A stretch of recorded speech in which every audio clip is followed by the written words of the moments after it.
Hello everybody, welcome back. Today as well we have got you another video. In this video I'll show you how you can simply go ahead and fix your Instagram music and not showing all the songs problem. But before that, please do make sure to like our video, subscribe our channel, and yes, without any further delay we're simply gonna go ahead and step into our video.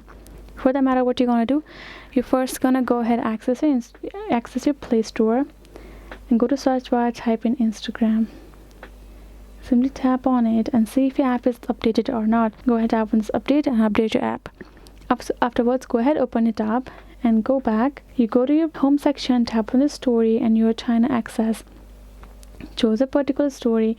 Here in this music section, you can't access the particular music that your friend used it, but you cannot. So that can be like, it also depends on different reasons. If that particular music or artist songs are not allowed for your reasons access, you won't be able to access them.